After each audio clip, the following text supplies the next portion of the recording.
안녕하세요, 서동수입니다. 오늘은 포스코 케미칼 거래 증가의 의미라는 주제로 준비를 했고요. 올해 나온 레포트 3개를 좀 정리를 해보고 약간의 좀 살을 붙여보도록 하겠습니다. 최근 들어서 약간 좀 거래가 증가되는 모습들을 좀 보여주고 있어서 상당히 좀 기대감이 생길 수 있는 국면이 아니란가 하는 생각이 드는데요. 각설하고 첫 번째 아이사에서 나온 뷰인데요. 어제 나온 레포트입니다. 4분기 매출은 전분기 대비해서 3% 정도 떨어지고 영업이익은 12% 정도 떨어져서 한 246억이 나올 것이다 이렇게 얘기를 하고 있습니다. 본업 수익성이 하락을 하고요. 2차전지 소재 부분도 그냥 3분기랑 비슷한 수준이 되지 않겠느냐 예상을 하고 있습니다.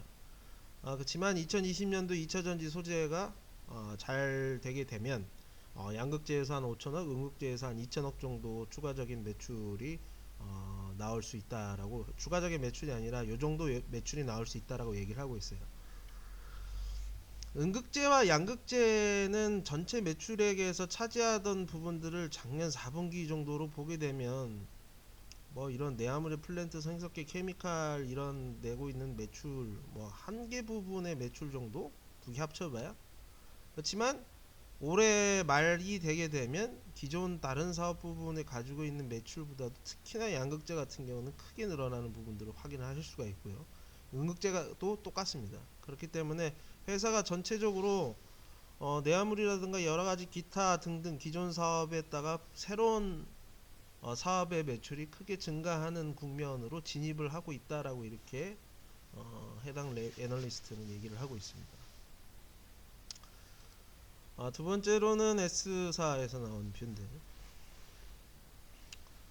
영업이익은 거의 뭐 262억으로 전 레포트하고 비슷하게 보이고요. 노제 플랜트 쪽에서 15% 정도 늘어나기는 하는데 나머지는 거의 뭐 조금씩 소폭 감소하지 않겠느냐 얘기를 하고 있습니다. 또 여기다가 임금 인상 50억이 또 반영이 되고 침상 코코스 파가 하락이 계속 좀 이루어졌다라는 부분들은 4분기 실적, 그 연간 실적이 좀 부진할 수밖에 없다라는 얘기를 하고 있습니다. 상당히 어조 자체가 약간 좀 전반적으로 부정적인데요. 특히나 2020년도에 이제 새롭게 펴질 2차전지 소재 부분 7천억 정도가 잘 되게 되면 이 정도 나올 것으로 보는데 주 고객사의 수율이 정상화라는 전제를 분명히 깔고 있습니다. 이런 것들이 2020년도에 실적 주요 변수가 되지 않겠느냐 이렇게 얘기를 하고 있어요. 최근의 주가 하락은 어떻게 보면 침상 코코스의 가격 추이와 어떻게 굉장히 많이 닮아 있다고 보시면 될 것 같아요. 500불도 안 됐던 것들이 한 3,800불까지 늘어나고 18년도 가까이 돼서는 이렇게 됐었고, 최근 들어서 여기서 여기까지 거의 한 3분의 1 토막이 떨어질 정도로 계속적으로 좀 지속적인 하락을 했었기 때문에 포스코 케미칼의 PMC텍 침상 코코스 가격 하락으로 인한 실적 악화가 지분법 이익도 큰 폭으로 감소하는 계기가 되면서 주가 하락을 이끌었다라고 보시면 될 것 같습니다.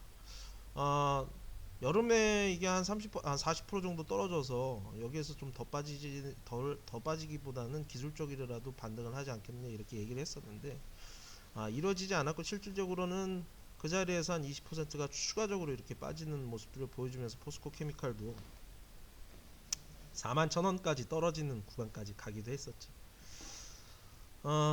어쨌든 이제 침상코콕스의 가격보다는 앞으로 나올 2차전지의 소재 부분에 좀 집중을 해야 되는 부분들이 않겠느냐라고 얘기를 많이 하고 있는데요. 어쨌든 좀 지켜보면 될 것 같고요. 이거 멀티플 차트는 주가가 이렇게 많이 떨어졌음에도 불구하고 많이 내려가지 않았다라는 얘기는 결론적으로 실적이 올라오지 않았다라는 얘기입니다.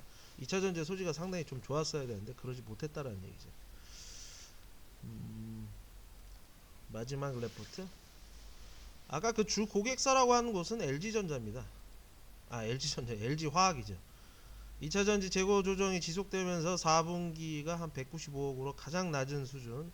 이건 7일날 나왔던 레포트고 전 레포트는 8일날 나왔던 건데, 어쨌든 이러한 부분들은 약간 주가를 누르는 부분으로도 작용을 할 수 있다라고 얘기를 하고 있고, 양극재, 음극재가 증설이 완료된 만큼 2020년도에 이 2차전지 소재에 관련돼 있는 영업이익 자체는 41%가 늘어날 것이다. 청사진을 얘기를 하고 있습니다. 그리고 2차 전지 소재 부분의 영업이익 비중이 작년 20%에서 올해 29%로 늘어나기 때문에 회사가 본격적으로 변신을 하는 한 해가 되지 않겠느냐 이런 얘기를 좀 하고 있습니다. 어쨌든 LG화학의 이제 폴란드 공장의 수율이 안 나오려는 부분, 뭐 전문 인력 불러하고 새롭게 캐펙스 해가지고 공장 딱 만들었는데 바로 수율이 좋은 공장이 세상에 어디 있겠어요. 뭐 그런 것들은 어쨌든 시간이 지나면 수율 안정화 분명히 이루어지고, 그런 부분에 이제 1차 벤더로 있는 포스코 케미칼의 양극재 음극재를 LG화학에다가 잘 매출을 점점 잘 할 수 있을 거라고 저는 보기는 하는데, 사실 그 시점을 정확하게 알기는 상당히 어렵죠. 어떻게 알겠습니까? 그렇기 때문에 이러한 마이너스 요인들도 어느 정도 있지만 뭐 반대로 이런 것들이 해소가 되면 상당한 플러스 요인이 될 수 있다라는 부분들도 우리가 좀 체크를 해봐야 되겠습니다. 보통 연초에 이제 청사진을 제공을 하는 목표가를 크게 상향을 하는 레포트들이 결론적으로 연말로 가면서 실질적으로 매출이 맞지 않게 되면 목표가 하향이라든가 뭐 이러한 부분들로 계속 이어지는 부분들이 진행이 됩니다. 그러면서 실질적으로 멀티플도 상당히 세게 줬던 이런 부분들도 점점 멀티플이 좀 조정이 되는 부분들, 주가 하락과 함께 그리고 내지는 영업이익의 성장이 못하는 부분들과 함께 멀티플이 조금 떨어지는 모습을 보여주는데, 어떻게 됐든 작년 실적이 나오게 되면 지금부터는 다시 또 멀티플을 확장을 해볼 수 있는 그런 구간으로 진입하는 게 아닌가라는 생각이 듭니다. 실적이 실질적으로 올라오는 것을 확인하지 않다고 하더라도 기대감만으로도 보낼 수 있는 부분들이 진입을 했다라고 저는 이렇게 판단을 하고요. 그 이후로는 실질적으로 그 다음번에 보시게 되면, 이 차트를 보시게 되면 이 차트 다 아시죠? 뭐 지금 이 회색으로 나타나 있는 게 200일 이동평균선이라고 보시면 될 것 같습니다. 좀 굵게 해볼까요? 이게 4분기 실적, 작년 실적이 별로 좋지 않고 실질적으로 LG화학 주 고객사의 이익도 지금 좋지 않은 상황이기 때문에 이게 뚫지 못할 가능성도 어느 정도 있다. 매물대도 상당히 굵다라고 이렇게 생각을 했었는데, 굉장히 좀 거래량이 붙으면서 이 부분을 돌파를 하는 모습들을 좀 보여줬었거든요. 이게 손바뀜이 일어난다라는 겁니다. 지금 이날, 그러니까 한 10일 날 이뤄졌던 거래량이 174만 주. 물론 17년도 18년도에 상당히 거래량이 많았으면서 대세 상승을 했던 이때에 대비해서는 어떻게 보면 상당히 좀 초라한 거래량이라고 볼 수도 있겠습니다만,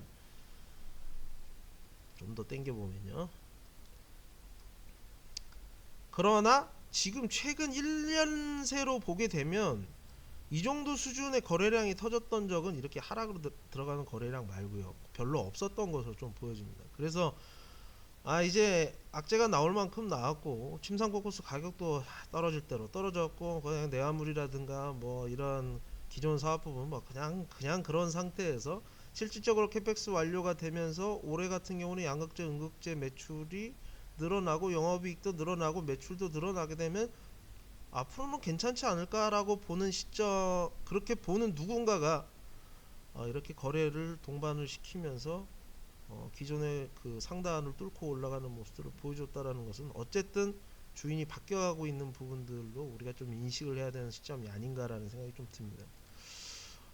마지막으로는 작년에 좌절됐던 코스피 200의 진입은 무조건 이루어진다고 보시면 될 것 같은데, 뭐 그때 가서 얘기하는 건 전혀 의미 없다라고 좀 보여지고, 아직 몇 개월 남아 있는데 지금부터 이런 것들을 감안을 해서 우리가 좀 봐도 되지 않을까. 아직 4분기 이익도 안 좋고 작년 이익도 지금 발표를 안 한 상황에서 그런 악재를 가지고 있는 부분들이 있지 않느냐, 뭐 이렇게 반문하실 수 있는데, 그건 나오게 되면 더 이상 이제 주가에는 크게 영향을 미치지 못하는 정도. 만약에 영향을 미치게 된다고 한다면은 뭐 기간 조정이라든가 가격 조정이 어느 정도 일어날 수는 있겠습니다만, 확실히 좀 우상향으로 다시 턴을 하는 부분에 있어서는 거래량과 동반이 됐고, 기업이 가지고 있는 청사진도 일치를 하고 멀티플도 확장을 할 만한 구간에 지금 진입이 돼 있는 상태라고 저는 판단을 하고 있습니다. 절대적인 뭐 투자에 대한 의견이라든가 뭐 그 제가 정식 애널리스트는 절대 아닙니다. 뭐 증권사 회사를 뭐 8년 동안 다니기는 했지만 뭐 제가 매니저 자격증도 있고 하기는 하지만 애널리스트 정식 애널리스트는 아니죠. 여러분들 투자하시고 생업에 종사하시면서 이런 관련된 부분들을 다들 체크하시기가 어려우니까 제가 10분 동안 차곡차곡 잘 담아서 오늘 아침부터 준비해서 한 겁니다. 그리고 저도 이쪽 업에서 계속 있었고 제 나름으로는 계속 이 관련된 일을 계속 지금 하고 있는데 이러한 부분들 계속 족적을 남겨서 내가 과거에 이제 시간이 지났을 때 과거에 이런 일들을 했었고 사실 저 몇 개월만 지나도 기억이 안 나요. 그래서 제가 이제 노트 저에게는 유튜브에다가 남기는 게 노트. 앞으로 한 3개월에 한 번 정도는 무조건 분기별로 업데이트를 드리는 것을 약속을 드리면서요. 오늘은 여기서 그만하도록 하겠습니다. 고맙습니다.